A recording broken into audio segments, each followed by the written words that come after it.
Ang maabandona o maiwang mag-isa sa isang napakalawak at mainit na disyerto, ay tila isang bangungot at maaaring maglagay sa iyo sa panganib sa buhay o magiging katapusan mo na sa mundo. Ang matinding init, kakulangan ng tubig, at malupit na kapaligiran, ay ang magpapahirap sa kaligtasan ng sinuman.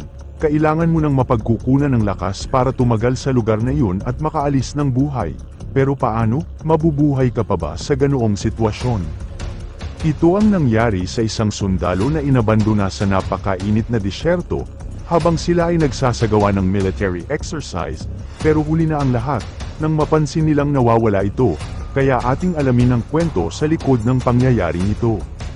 Kaya kung bago ka palang napadpad sa channel na ito, at kung gusto mo ng mga kwentong katulad nito, ay mag-subscribe ka na, at huwag kalimutang i-like, at pindutin ang notification bell para lagi kang updated sa mga kwentong kagaya nito. Ang Sierra Mojave Desert ay isang rehiyong disyerto na kilala sa napakatinding init, lalo na sa mga buwan ng tag-init. Ito ay isa sa mga pinakamainit na disyerto sa North America, na may mga temperatura na regular na lumampas sa 100 degree Fahrenheit. Ika-30 ng Agosto taong 1988, humigit kumulang 2,400 na Marines ng Estados Unidos, ang nagsasagawa ng mga maniobra sa gabi, malapit sa base ng 29 Palms sa California. Kabilang sa mga ito ay si Lance Corporal Jason Rotter, isang 19 na taong gulang na ipinadala mula sa Camp Lejeune ng North Carolina, para sa isang special military exercise training. Habang ang karamihan sa mga Marines, ay magkakasunod na ikinalat sa paligid ng disyerto ng may kasama, samantala sa hindi maipaliwanag na dahilan, si Lance Corporal Jason Rotter, ay ipinadala doon, upang gabayan ang paggalaw ng mga tropa nang wala man lang isang itinalaga na kaibigan, o kabady, sa disyertong yun. Ika-1 ng Setyembre, 1981, halos 2 araw pagkatapos pumunta si Lance Corporal Jason Rotter sa disyerto, para sa pagsasanay at gabayan ang mga tropa, ay naiulat siyang nawawala. Ang Marine Corps ay naglunsad ng 1,758 na katao para hanapin ito. Kumpleto sila sa kagamitan, mga helicopter at jeep, na nilagyan ng mga aparato na may thermal imaging, upang masubaybayan nila si Lance Corporal Jason Rotter. Natagpuan ng mga search and rescue team ang helmet ni Rotter, flak jacket at backpack nito. Natuklasan din nila ang isang arrow, na inilatag sa lupa na may mga bato, at nakaturo sa timog-silangan na direksyon, na maaaring itinayo ito ni Lance Corporal Jason Rotter upang ipahiwatig ang direksyon kung saan siya naglalakbay.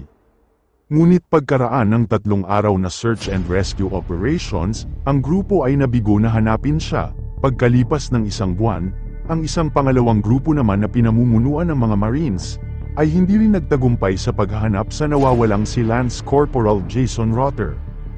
Ika-4 ng Disyembre, 1988, mahigit sa 3 buwan pagkatapos ng pagkawala ng Marine na si Lance Corporal Jason Rotter, isang ika-3 partido naman ng search and rescue ang nagtangkang hanapin ito, na binubuo ng 130 na sibilyan, at mga Marine volunteers, na inorganisa ng San Bernardino Sheriff's Office, ang nakahanap sa M16 rifle ni Rohr, camouflage clothes at ID card.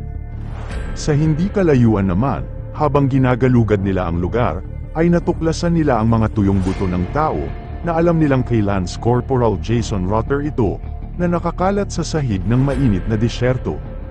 Ang pakikipaglaban ni Corporal Lance Jason Rotter, para sa kaligtasan ng kanyang buhay sa mga temperatura sa araw na umabot sa 120 degrees Fahrenheit, kawalan ng pagkain at tubig, ang uhaw na uhaw at nanghihinang katawan ng Marine na si Rotter, ay maaaring gumawa siya ng iba't ibang paraan na bumalik sa kanilang base sa 29 Palms.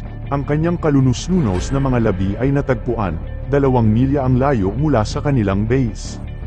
Sa pagtatapos ng aksidente, ang company commander nila Rotter at ang kanilang platoon leader ay nirelieve sa kanilang command. 3 pa sa mga superior ni Lance Corporal Jason Rotter ang sinampahan ng iba't ibang kaso, at nahaharap sa court-martial, dahil sa kapabayaan nila sa kanilang tungkulin. Marahil sa paglilitis, ay sasagutin nila ang ilan sa mga nakakagulat na mga katanungan na nakapaligid sa nasabing kaso. Maraming katanungan ang gusto masagot sa pangyayaring ito. Kung bakit hindi nila binigyan ng ka-body o kasama si Lance Corporal Jason Rotter sa panahon ng kanilang military exercise. Bakit halos 2 araw ang lumipas bago naiulat na nawawala si Lance Corporal Jason Rotter? Ang mga required after-action roll call ay ginawa ba nila kaagad? At ang napakalaking tanong, paano posibleng naiwanan si Lance Corporal Jason Rotter ng kanyang kapwa Marines? Accountability, para sa isang Marines, ayon sa tagapagsalita ng Marine Corps na si Lieutenant Colonel Fred Peck, isang bagay na binigyang pansin sana simula pa sa unang araw ng military exercise, ang trahedya sa kaso ni Lance Corporal Jason Rotter, ay isang malaking leksyon na hindi na dapat maulit pa. Ano ang masasabi mo sa pangyayari na ito? Mag-comment ka lang at ating babasahin. At muli, hanggang sa susunod pa nating kwento.